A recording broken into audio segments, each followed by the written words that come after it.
Okay, afternoon. So we'll make a start. We are expecting a few more, but I'm sure they'll come in as the alerts go off on their teams. My name's Ellis. I head up the specification team here at Recoup, and this is our first of the year's webinars on retrofitting wastewater heat recovery for social housing decarbonisation. So a new presentation, lots of new content, so hopefully you'll find it informative. What I will say from the outset is that the retrofit and the social housing space for Recoup is relatively new for us. It's an area that we're heavily invested in for this year, but I am very happy for discussion and sort of to pick up things with people later on as well, because there's certainly it's going to be an evolution, this presentation. It's certainly a learning journey at the moment for us here as well. So yeah, really happy to engage, and I'm sure there will be things that people in the audience have more expertise than I, so I'm more than happy to discuss afterwards as well if there's any feedback and things like that, which would be really good. Thank you. Okay, so where are we? There we go. Contents for today, we're going to just a brief introduction into wastewater heat recovery, who uses it and why in the context of retrofit, wastewater heat recovery as a technology, how it works. We'll base this around the vertical pipe system, which is our main product for new build housing, but we'll then move on to the Hex Active and the EasyFit, which are much more retrofittable products. So we'll move through that, and then a bit of focus on the EasyFit there as well. A little bit on sort of why hot water is becoming more and more important for future homes, and certainly as we insulate more and decarbonise more. A look at EPC and some sort of SAP scoring for various scenarios. A kind of a little sort of walk through on a hard to treat Victorian terrace, and look at some options there for EPC scores and packages and measures and things, and some cost efficiency. And then finally a look at something sort of at the more extreme end, a retrofit Enafit project, so to passive house standards, of a hard to treat Glasgow tenement, which was completed a couple of years ago by John Gilbert Architects and the guys up there. So yeah, with I can see we've still got a few more people coming in, but we'll make a start as we go through. So wastewater heat recovery. So who uses it? Well, currently in the UK, the main market for wastewater heat recovery is new build housing developers. It's a cost-effective heat exchanger, SAP listed measure that scores very well for SAP points, and therefore it can be used for Part L compliance. So it's used predominantly by volume developers and house builders and developers as a method of achieving Part L compliance as part of a package of measures. Most people have some idea of wastewater heat recovery in the guise of the vertical wastewater heat recovery pipes. These are the products that are generally used for new build housing, with showers on the first floor and above.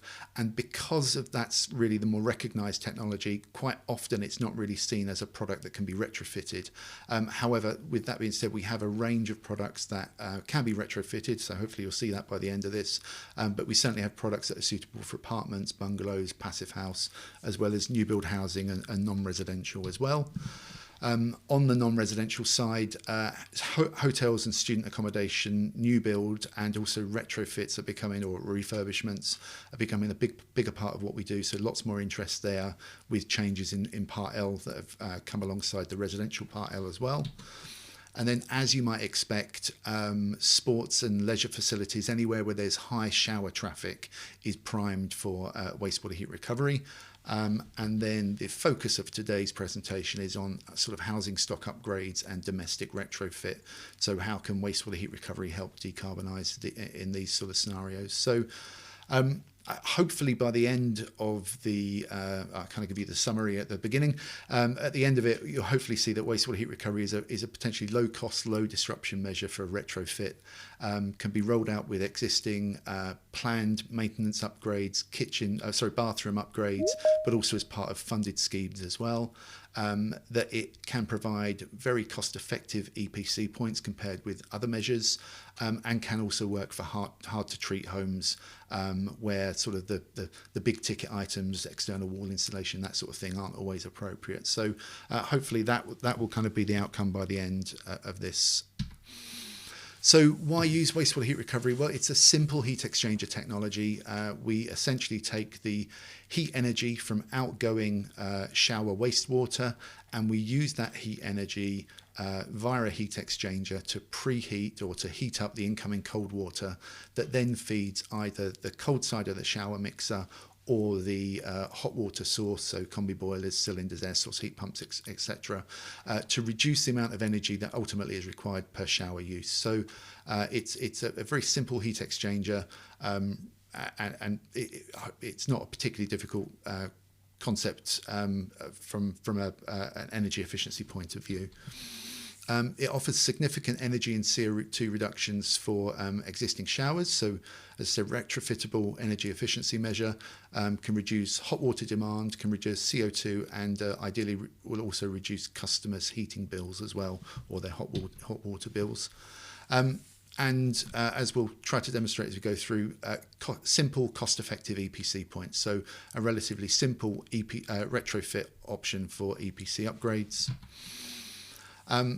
But importantly for the end user, significant hot water cost reduction. So our vertical pipe system installed into new builds, which can potentially be retrofitted on a kind of deeper retrofits, we would expect anywhere around about 57% energy reduction there against a 9 litre per minute shower. A more typical retrofit scenario might look like something like about 35% hot water reduction per shower use. So every time the shower is used, a third less hot water is used on a simple retrofit option, and we'll look at those as we go through. Importantly, though, with wastewater heat recovery, because it's a heat exchanger, it's passive, instantaneous, instant on. There's no end user interaction required. So your homeowner, your tenant, shouldn't see any impact on their showering experience, but also it can't be switched off, it can't be removed, it can't be isolated. There's no filters or consumables to prevent it working, and it doesn't require planned maintenance. So it's always on, it always works, and it really is a very simple fit and forget solution. Fit and forget there. And then it also, because it has sort of no moving or mechanical parts, no electrical connections, no filters or consumables, it has a very long working lifespan. So BAEs have attributed a 40 to 60 year working lifespan for the vertical pipe systems, and then horizontal systems, which haven't been in the market quite as long, have attributed a 25-year working lifespan. But realistically, these products have been in the market in both the UK and across Europe, and even as far as Canada and North America for going on 30 or 40 years now. So it's a well-established technology. It's come into prevalence now with changes in policy and energy efficiency drivers. Also, for any of you that have an eye on embodied carbon, it's also an incredibly low embodied carbon product. I can go over this in a bit more detail. I usually do this on the residential, but it's a Sorry, Alice, you're muted for some reason. Okay, sorry.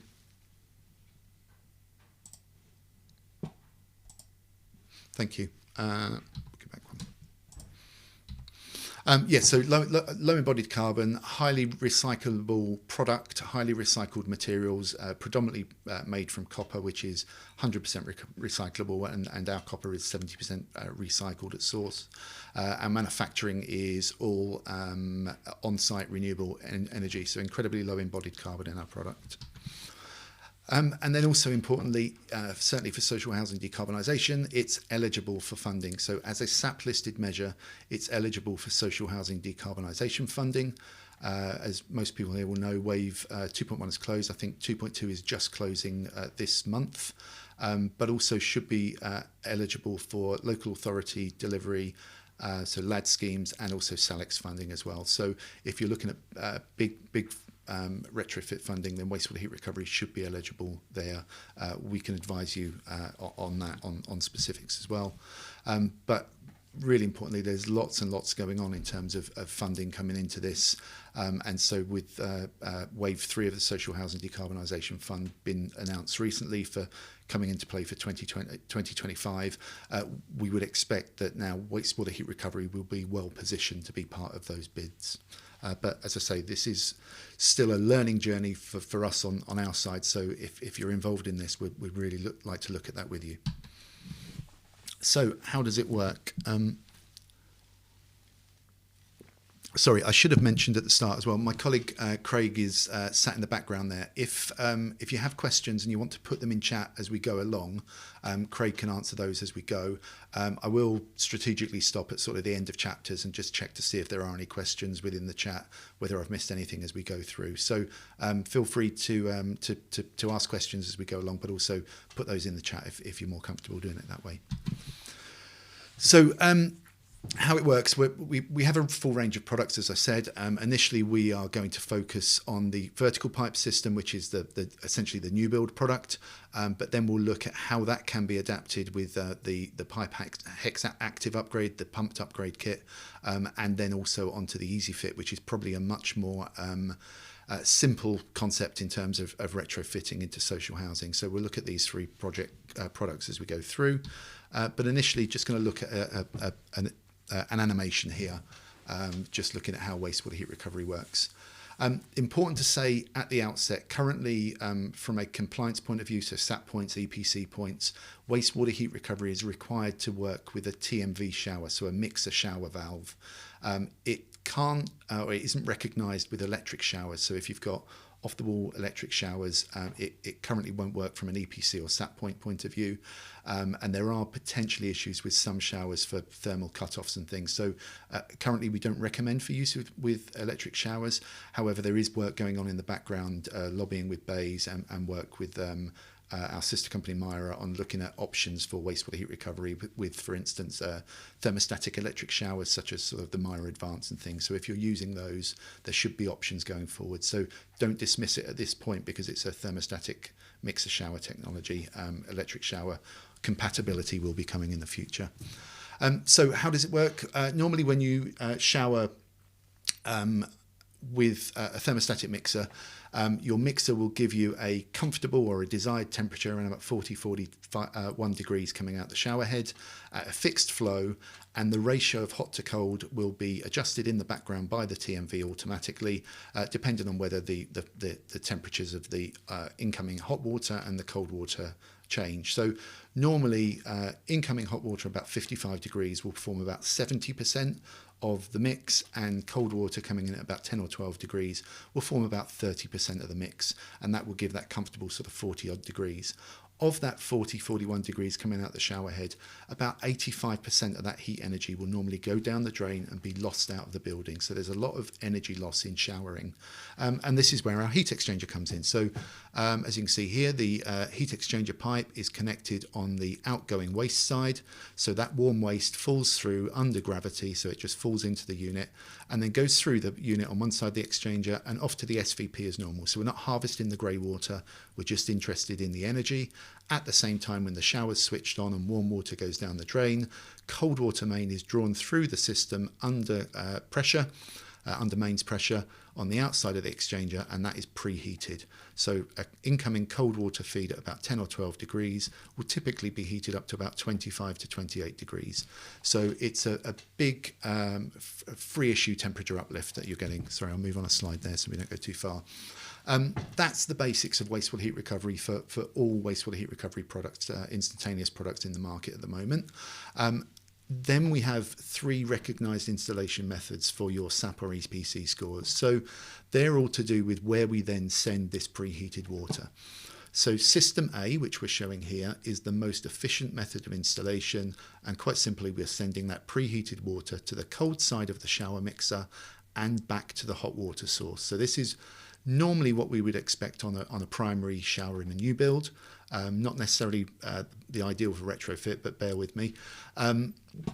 So by sending preheated water to the cold side of the mixer, that shower mixer now, instead of having 10 degrees water, it's got sort of 25 degrees water, and the ratio of hot to cold will be adjusted in the background in favour of much more of the free issue cold water, and much less generated hot water is used. So immediately every shower use uses less hot water.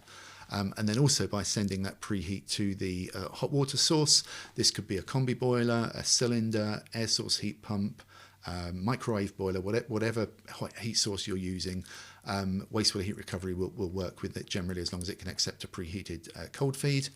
And by sending that preheated cold to, for example, the cylinder now doesn't have to heat up from 10 degrees up to 60. It's heating from about 28 up to 60. So you're using less hot water on one side, and the hot water you are using is being produced more efficiently on the other side. So that's system A. However, for retrofit, and certainly for any secondary showers in a new build home, we would normally expect system B to be used. This, as you can see, is probably a much easier method of connecting, where we're normally just teeing off the cold feed from the shower above, dropping that into the wastewater heat recovery unit, and then that is just being fed to the cold side of the shower mixer only. So we're completely closed loop from the hot water cylinder or whatever your hot water plant may be. It makes it a much more localized installation, but also a much simpler and a much quicker installation. So this tends to lend itself much better to retrofit.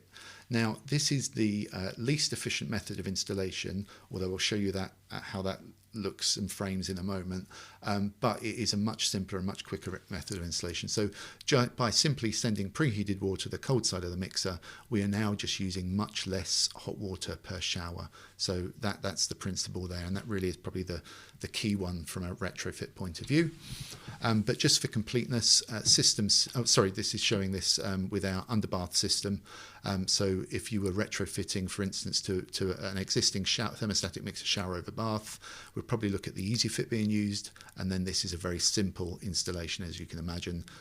The cold water feed to the shower is just routed through the wastewater heat recovery unit, and the waste is routed through. We'll look at that in more detail in a moment. And then just for completeness, the system C is where we just send the preheated water back to the hot water source. This really is only used, certainly in new build, when perhaps we have sort of townhouse scenarios where you might have stacked showers, second floor, first floor shower, dropping into a single wastewater heat recovery unit on the ground floor. And then from a pipework point of view, it's generally just cheaper and quicker to send the preheated water just to the hot water source, probably a cylinder in a ground floor utility or something like that. So this is a bit more specific and not really seen too often for retrofit scenarios. So just to qualify those numbers, I'll move myself out the way. So system A, probably what we would expect in new build, and certainly with the vertical pipe, we'd probably expect that in new build, or possibly deep retrofit. If you're going back to brickwork or heavy refurbs, you might consider this. But system A, essentially at 11 litres per minute shower or 9 litres per minute we're showing here. As the flow rate of the shower slows down, so lower flow rates will always give a higher efficiency on a heat exchanger. So we're anywhere between about 54 up to about 58% overall energy demand reduction with that particular product. And then if we look at that retrofit scenario, so the Easy Fit as a shower under bath installed as system B, less efficiency on both product and efficiency method, but still giving around about sort of 30 to 35%, so it's essentially a third less hot water required per shower use. So it still is very significant, especially for dwellings where maybe there's high occupancy and high shower use. Just a note here, all of our products are third-party tested and validated by Kiwa, which is an international test house. That data is then used by BRE to populate the PCDB database, which is the source of data for SAP and EPC scores. So any product that you can get an EPC score on will be included in the PCDB database. So it's very much a third-party, independently tested benchmarking system for all, not just wastewater heat recovery products, but all SAP-listed measures. So I'll just pause there a moment. I saw a question come through, Craig, but is there anything? Yeah, just regarding whether you had any idea on timelines for the electric shower options. I'll come into a bit more on that, but we can talk under NDA, but I can't say too much at the moment. But happy to talk under NDA if you've got interest there. So we just look at the product. Sorry, I think it was just more about the timeline. If we had any idea of timelines, so that kind of also sits under NDA at this point. Okay. Might not. Yeah, that's kind of as much as I can say, I think. But I'm happy to discuss under NDA. So we just look at the products in a bit of detail. As I said, we'll still focus on the vertical pipe, just because that leads us into the other products quite nicely. So as you've probably seen, it's a 2.1 meter vertical heat exchanger pipe. So lots of heat exchanger surface area in there, so lots of efficiency. Normally this will box in next to the SVP pipe, as you can see here, so through these animation elements here. And then the shower waste will flow in under gravity, which is why this product needs to sit on the floor below the shower it connects to. Now, whilst that in itself isn't necessarily inappropriate for retrofit, obviously there is a fair amount of disruption if you're looking to try and put one of these pipes into an existing shower and coming through sort of floor. It's not to say it's impossible, but it is a slightly, a higher disruption option, but it is a high efficiency product. So it might well be that there are times when this could work for you, but certainly if you're looking at new build social housing, this would be the product that we would look at with you. Our product gains a particularly high score. It's one of the highest scoring standard products on the SAP database, in part because of the size of the exchanger, but also because we use what's called a turbo rotator here on the waste. So all this is used for is to direct the flow of waste, and we'll just show through here. Direct the flow of waste so it forms a cyclonic movement and then clings to the inside of the heat exchanger pipe, and you'll see this in just a moment. On the example here, so this is obviously a clear plastic example of what what's happening in the exchanger, and hopefully you can see here that this is clinging, all of the wastewater heat recovery is clinging to the inside of the pipe rather than just dropping straight through. So we're maximising surface contact, maximising what's called thin film heat exchanger, and maximising the efficiency. So really high efficiency product this, and certainly the highest in it, standard product in its category. But very simple to install, especially at first fix for new build. Very simple. In addition to the products and the product and the connections that we supply, all that's required is a double check valve, 2 isolation valves top and bottom, 2 half-inch BSP to whatever pipe size connecting irons you're using, and a drain off cock. So it's really simple, very quick to install at first fix, and very low cost ultimately from an installation point of view. I won't dwell on this too much, but all of our products use a double-walled heat exchanger. So all of them have this double-walled heat exchanger construction within. What this means in practice is that the shower trap or the bath trap stays in place above, upstream of the wastewater heat recovery unit. If we didn't have a double walled exchanger, from a point of view of EN 1717 compliance, the shower trap would need to be moved downstream of the unit. That potentially then adds falling water noise, accessibility, and all sorts of other issues. So none of our products use that design, all double walled exchangers, so the shower trap stays in place, does the heavy lifting, and it can be your the standard supplied shower trap with whatever shower or bath hardware that you're using. In terms of designing this in, and this may not be appropriate so much for here, but takes up very little floor space. Usually a standard SVP box in is about 220 by 220 mil. With wastewater heat recovery, you're probably doubling that in one dimension, so about 400 mil boxing by 200. And we can connect to multiple showers over baths, sometimes 2 showers on adjoining bathrooms or stacked bathrooms. Again, probably more appropriate for new build, but it does have flexibility. We're also the only products, and this is the same for most of our main products, that are stocked and sold through all of the main merchants. So we can dovetail into existing supply chains, into existing installer networks and things like that for you.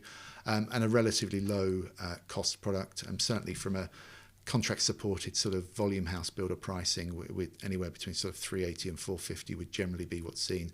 So we're looking at sort of sub 500, 550 pounds installed costs. So for the high SAP impact that this has, it's a very low cost and fit and forget product, and that tends to follow through with retrofit as well.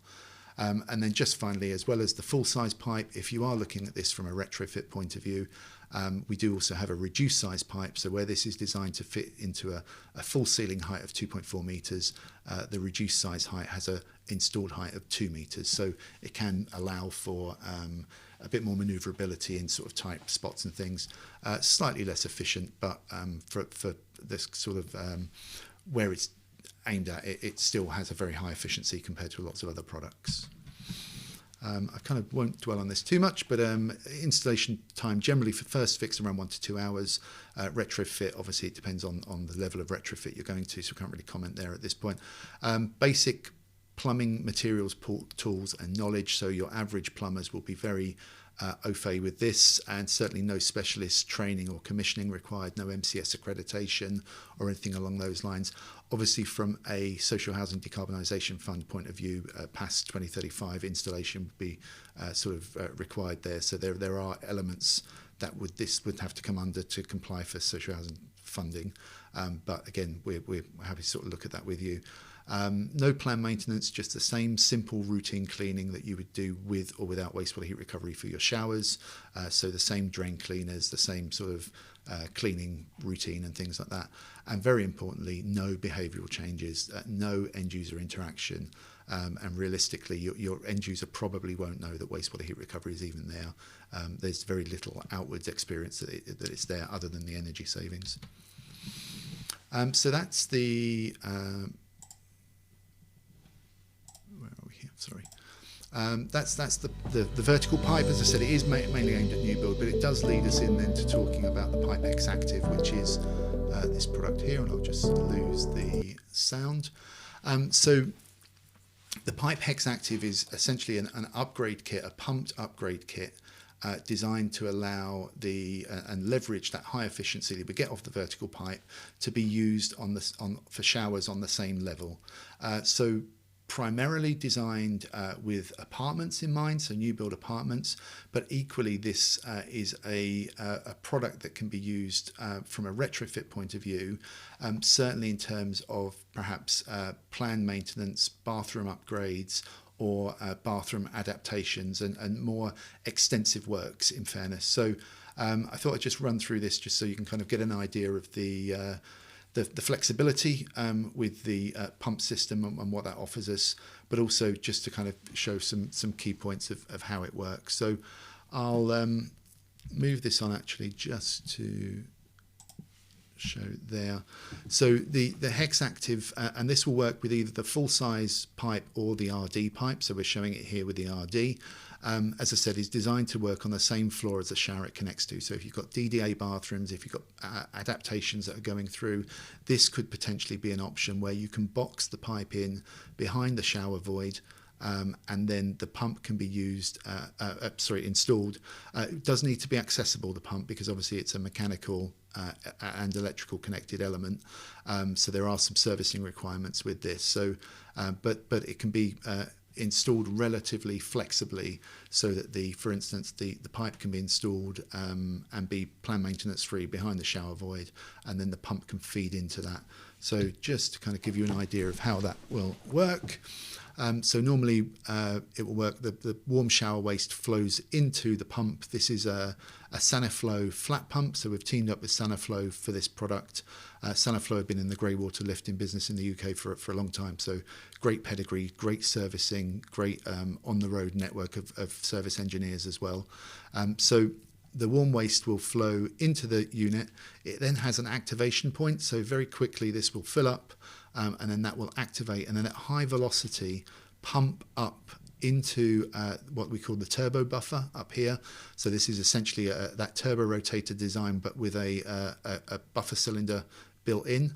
And then whilst the shower's in use, the pump system will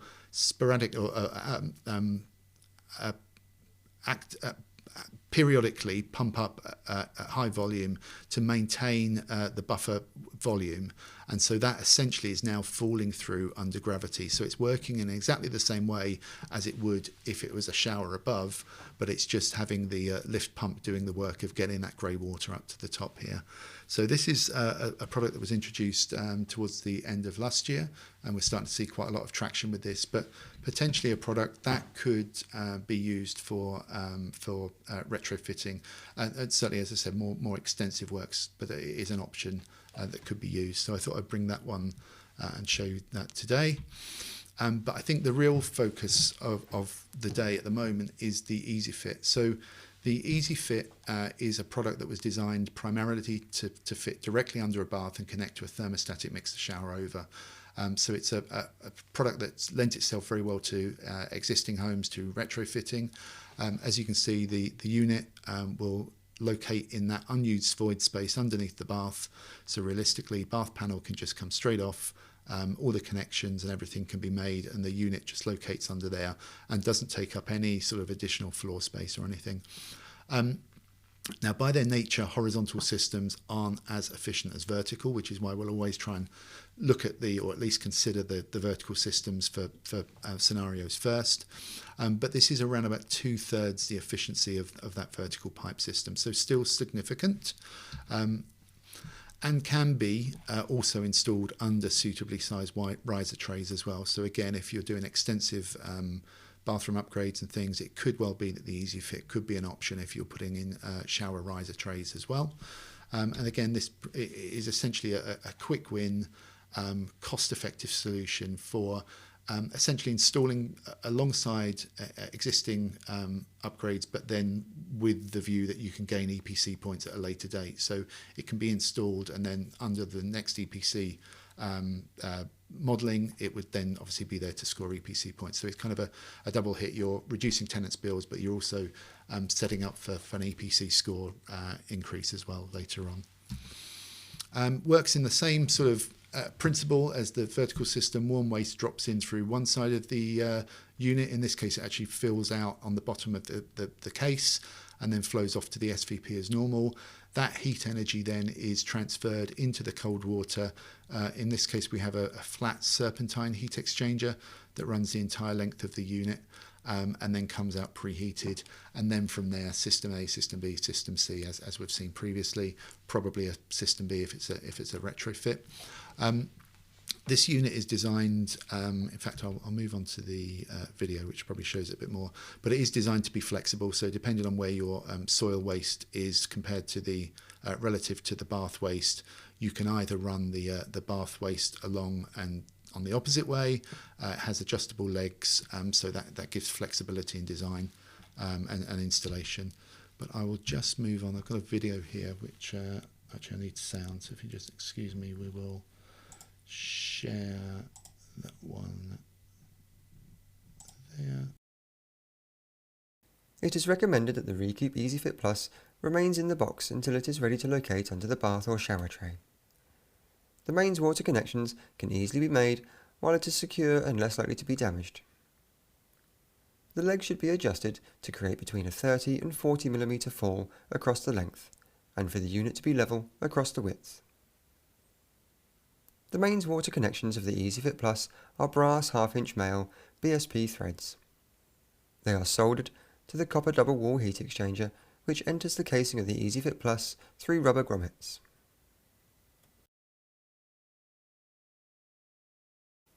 To complete the installation, you will need some additional components that are not supplied within the box.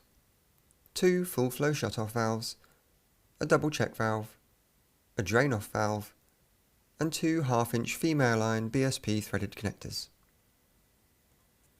If connecting 22mm pipework, then 22mm female line compression adapters can be used to keep the increased pipe size right up to the connections of the EasyFit Plus. RAS approved PTFE or thread seal cord can be used to seal the 1/2-inch female fittings to the cold mains water connections, although a liquid sealant is highly recommended. Support the brass tails of the EasyFit Plus when mounting the 1/2-inch adapters and when connecting pipework to avoid straining them, which could damage the heat exchanger. The position of the soil vent pipe will dictate the direction of fall along the length of the EasyFit Plus, and it may be necessary for the waste pipework to run past the EasyFit Plus before entering the highest connection. This is best done above the slim part of the EasyFit Plus. The flow of mains cold water must be in the opposite direction to the wastewater flow, so must enter at the lowest connection to be preheated before supplying the thermostatic mixer shower. As with all push-fit waste systems, it is recommended to lubricate the O-ring connections before assembling pipework. Ensure the waste pipe is not inserted too far into the connection. The waste pipe connections into and out of the EasyFit Plus can accept 43mm solvent weld or 40mm push-fit waste pipe. The full gradient of the waste pipe both sides of the EasyFit Plus must conform to Building Regulations Document H and be adequately supported and non-restrictive in their design. Okay, so hopefully it just kind of gives a bit more insight into the EasyFit and how that sort of connects up and may work for you from a retrofit point of view. But really it should be one of the simpler options for retrofitting, and especially where thermostatic mixer showers over baths are very common in lots of house types. So hopefully that gives an idea on that. I want to move on now, if I can. Sorry. There we go. I mentioned earlier that there are products that we're looking at. So Recoup were acquired by Kohler Myra, who also own Myra Showers in the UK earlier on last year. So as you can imagine, we are currently looking at leverage and in progress leveraging our expertise in wastewater heat recovery and Myra's expertise in showers, shower trays, etc.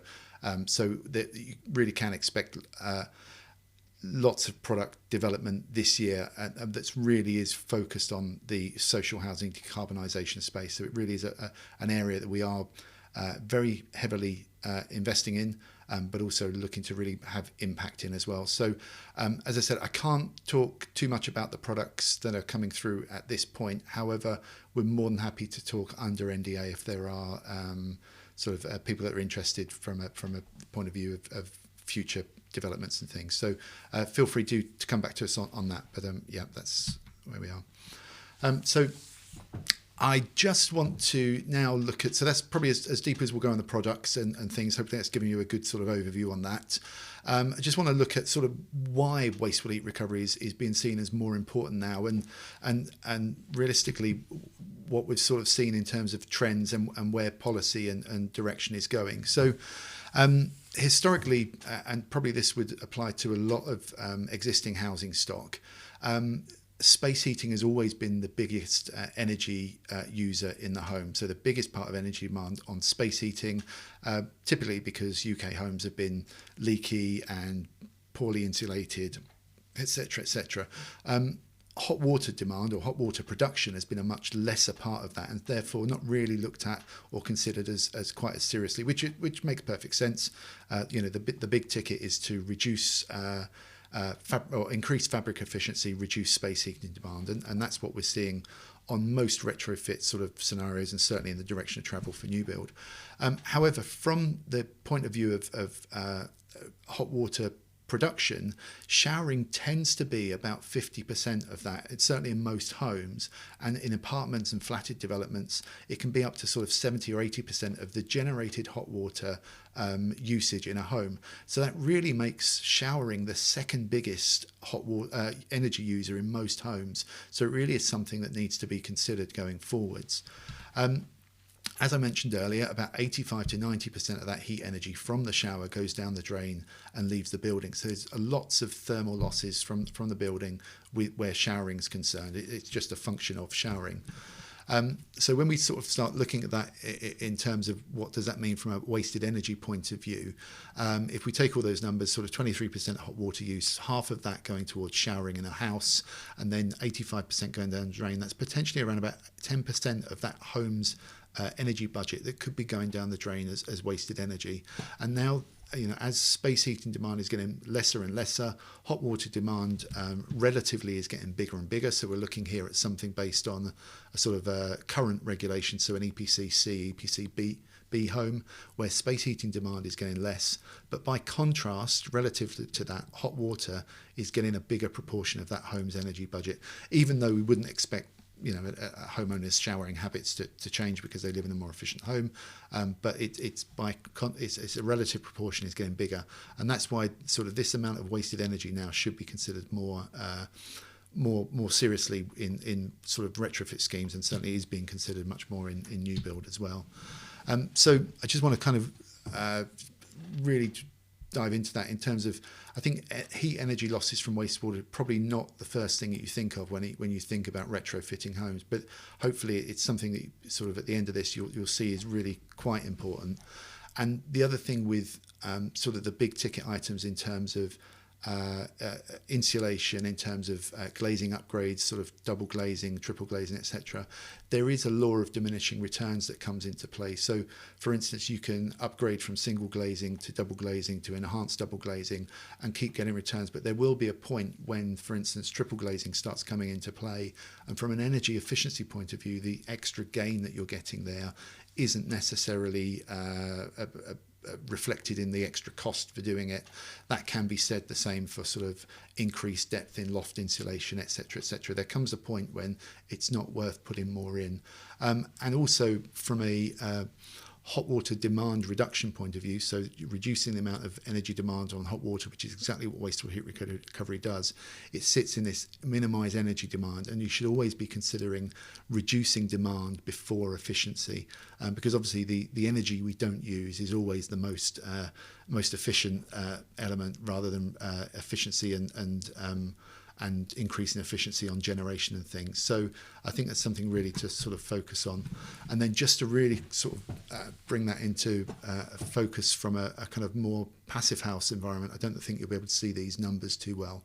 But if we look at, this was a study from Innsbruck University and Passive House Institute looking at a nearly zero home with showering and wastewater heat recovery included.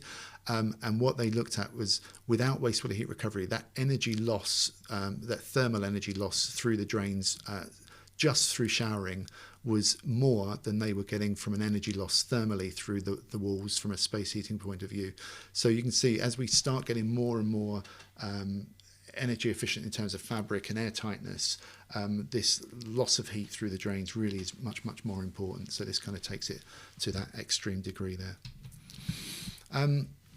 Policy and funding, obviously, probably a lot of people on the call here are a lot more familiar with direction of travel for social housing than we may be. But obviously, there's lots and lots of discussion around moving the UK stock towards our net zero targets for 2050. And whilst there is lots of things going on, there's also lots of things changing. So this is a slide from a Travis Perkins presentation sort of from a year or so ago, and you can see in here they're sort of focusing on hydrogen, all of which seems to have been pushed aside now with changes in policy. What we are seeing is that the direction of travel for new build is very strong. So we're currently, with our new build regulation, looking at 31% carbon reduction over previous 1990 levels. The Future Homes Standard consultation was issued just before Christmas. And that is looking like that 75% reduction is going to be maintained. And then the expectation is that around about 2030, we'll probably see some legislation that drives all new build homes to sort of net zero. However, on the existing home side and the retrofit home side, that direction of travel isn't quite as set in stone at the moment. Certainly with some of these sort of MEES and private rented EPC targets that were in place have been taken out just before Christmas, and it feels that there is an element of flip-flopping at the moment, but it does seem that the social housing targets are firmly in place. So I think that's probably good to see that there is some real good direction of travel there. But what's, I think, really important, regardless of the policy that's currently in place, obviously something does need to be put in much more concrete at some point, because we have, millions and millions of homes which are under EPCC and need to be upgraded. So I'll leave that there at this point, and then just move on to some EPC modelling. Now, this is a bit of a wordy slide, so apologies, but it's quite relevant to wastewater heat recovery. So historically, under RDSAP, which is the calculation methodology that's normally used for EPC upgrades, EPC modelling, wastewater heat recovery hasn't been considered particularly favourably in the calculation. So to date, you probably would never have seen an EPC certificate that has wastewater heat recovery as a suggested measure. It just doesn't calculate in that way, and it doesn't put it forwards. However, in the background, RDSAP 10, which is a new completely revamped version of RDSAP, is expected to be released Q1 of this year. So we're expecting that imminently. The expectation there is that RDSAP will now calculate wastewater heat recovery in a similar way to the current SAP 10 does, which looks at essentially calculates it much more realistically and gives it, which is why we see such high SAP points for new build, for example. So now, whilst if you're looking for calculating EPC scores and EPC upgrades, and certainly for things like social housing decarbonisation or big refurbishment projects, we would probably expect full SAP to be used. So ideally there, if you're looking at big projects, you would see a good result from wastewater heat recovery.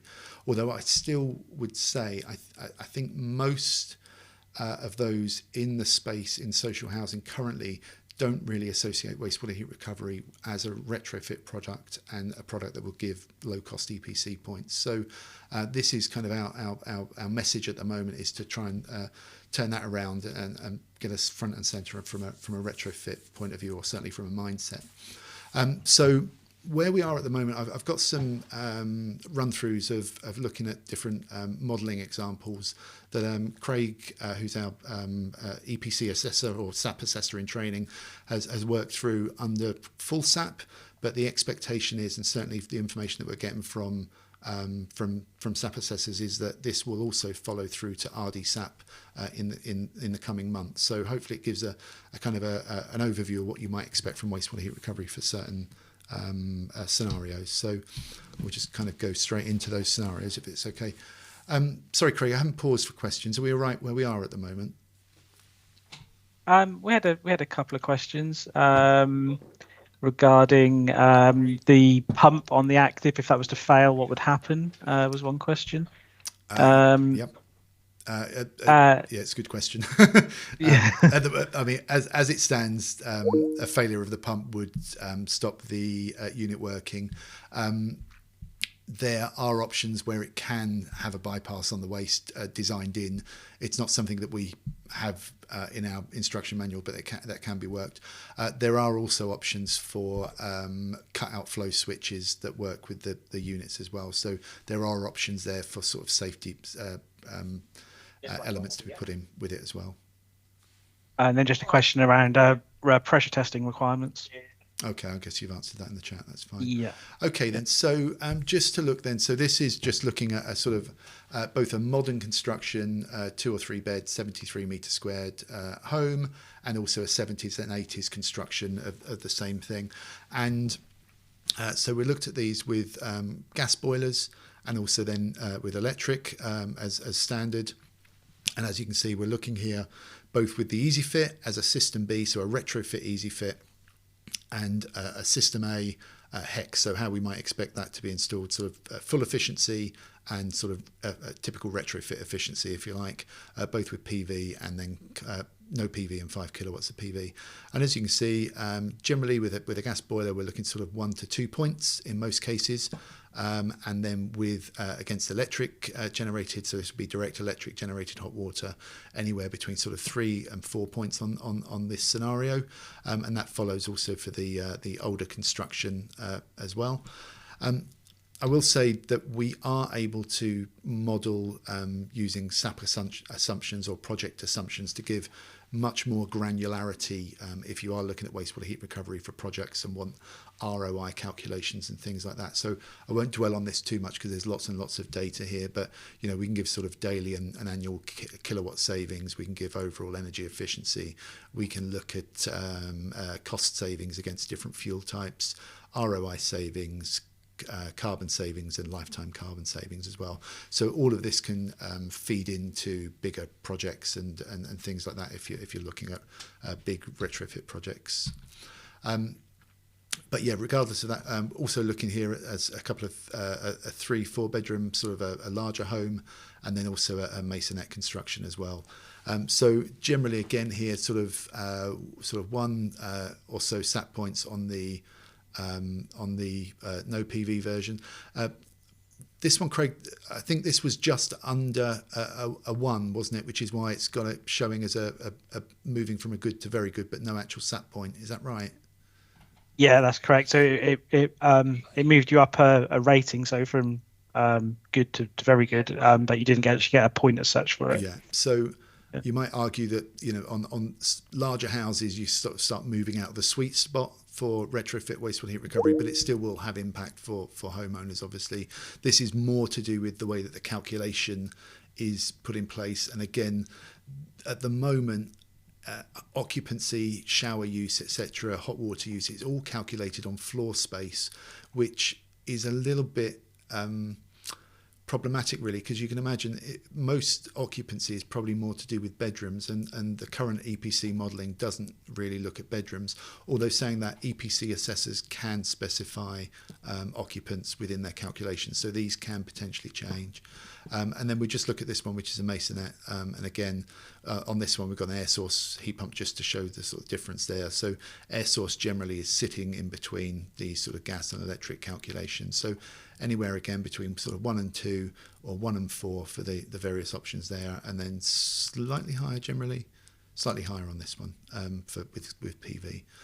So it kind of just gives a bit of a feel for sat points on different scenarios there. But I kind of then looked at this on a more of a just a walkthrough on a sort of harder to treat Victorian terrace that we've done a bit more detailed modelling on. So this is sort of based on a pretty standard sort of 1910 Victorian terrace. This is the overview of what this particular property has in it, but then we've taken that and modelled it and looked at the EPC and the suggested upgrades to bring that from EPC E to C, and then modelled those to see what they really look like. So we've got some pretty typical upgrades here, sort of external or internal wall insulation, floor insulation, low energy lighting, replace the boiler with a condensing boiler, perhaps add a flue gas heat recovery, and then double glazed windows. So they were the suggestions from the EPC assessment on this particular property.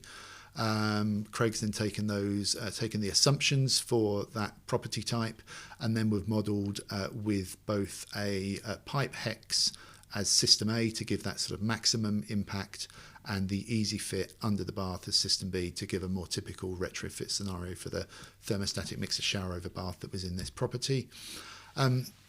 Sorry, a bit of a Gary slide, that one. I hadn't seen that on full.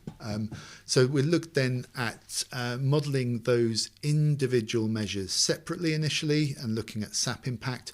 All of these slides will be made available to you, and we'll have a recording of the video as well. So I'll send that out afterwards. So I'll send this out if you want to sort of look at this in much more detail. But then looked at different combinations then of sort of wall insulation and wastewater heat recovery, air source heat pumps down here with wastewater heat recovery and insulation, and then gas boilers, insulation and wastewater heat recovery.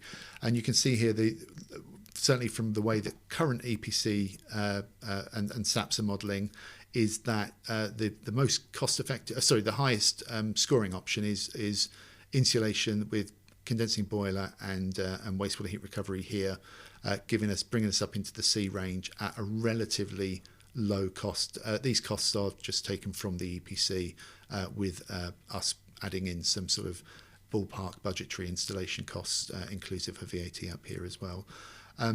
So we then take those sort of potential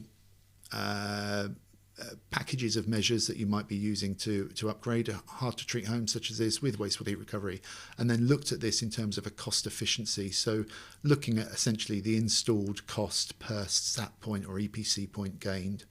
And then when we look at the pipe hex as a system A, with a £900 installed cost, we'd expect that to be coming in at around about £450 per point. So that's kind of up in the higher echelon here.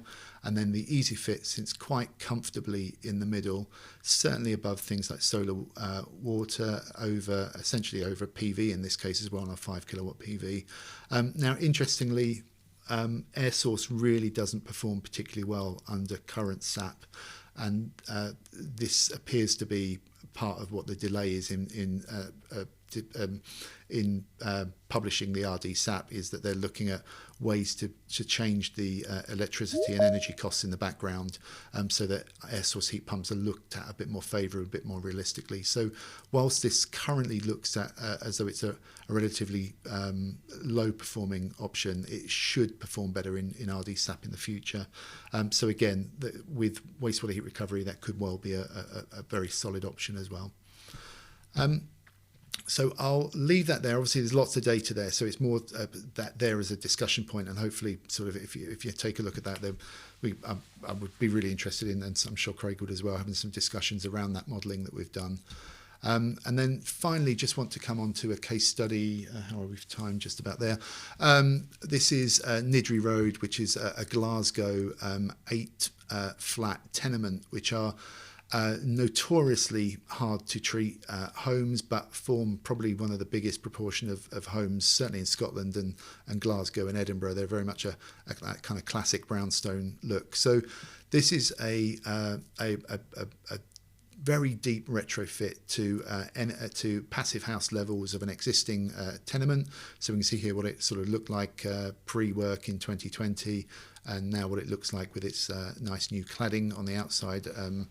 With its polished up stone. They didn't cladded it on the inside. What it looks like now. So 8 flats, target of 26 kilowatts per metre square heating demand, and target of 90% energy reduction on this one. Lots of different measures installed, as you might expect, but the kind of headline for this was wastewater heat recovery.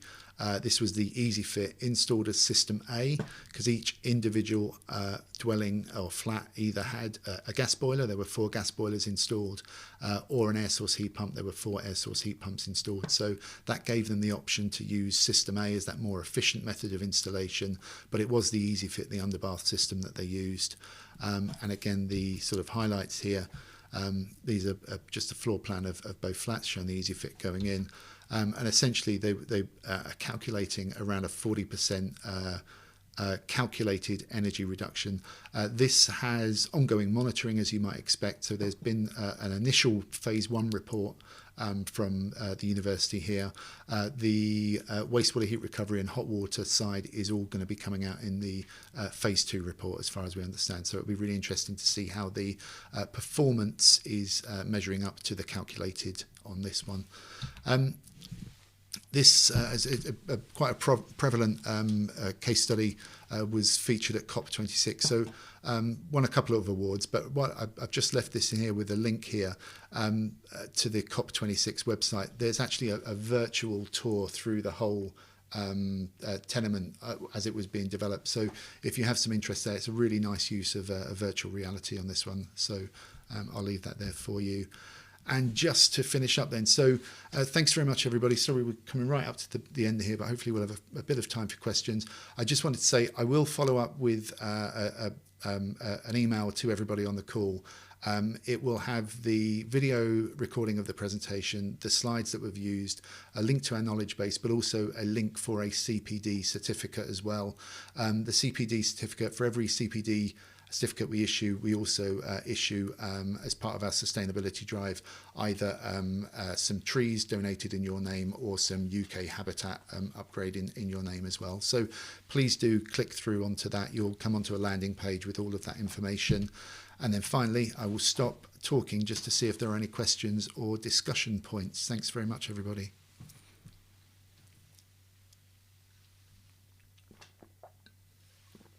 How are we, Craig, with questions? We just had one regarding what maintenance is required. Yes, so generally wastewater heat recovery is seen as maintenance free or planned maintenance free. I would caveat that with the pumped upgrade element. Obviously that's mechanical. There are servicing requirements with the pump, and our advice just matches the Saniflo guidance on that. I think it's something like, if I recall, it might be a 12-month visual inspection, but Saniflo have that's all outlined in their documentation.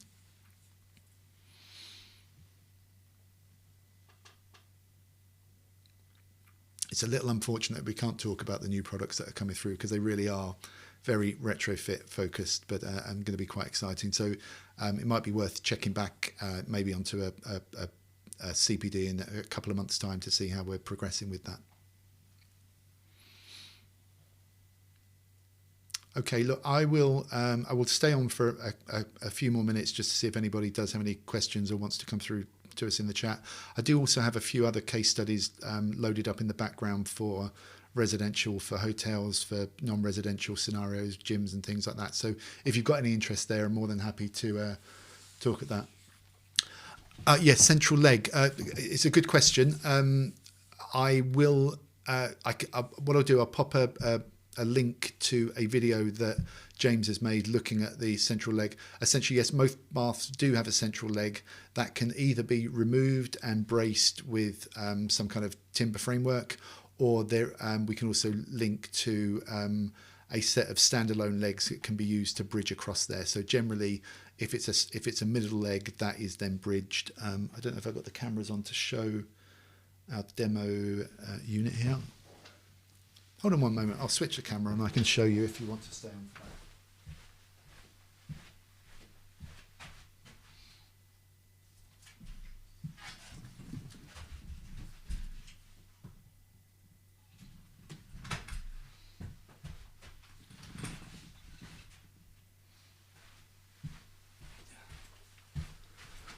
Let me just find the right camera. There we go. So this is just our EasyFit demonstration unit in the demo room here, and you can see that that one has been fitted already with the I think they're an off-the-shelf leg set that can be bought, so that is an option. We do also sometimes show this with a timber batten bridging as well, which has been designed in. So there are different options there. I'll just sort of lift this up so you can see. So again, you can kind of see that this just fixes to the bottom of the unit.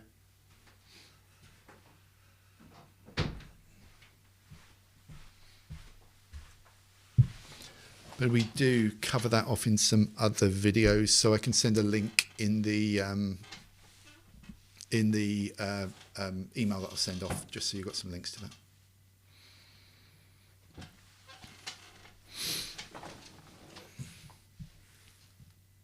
Okay, excellent. Right, well, thanks very much, everybody, and I'll hopefully we'll have follow-up following. Thank you.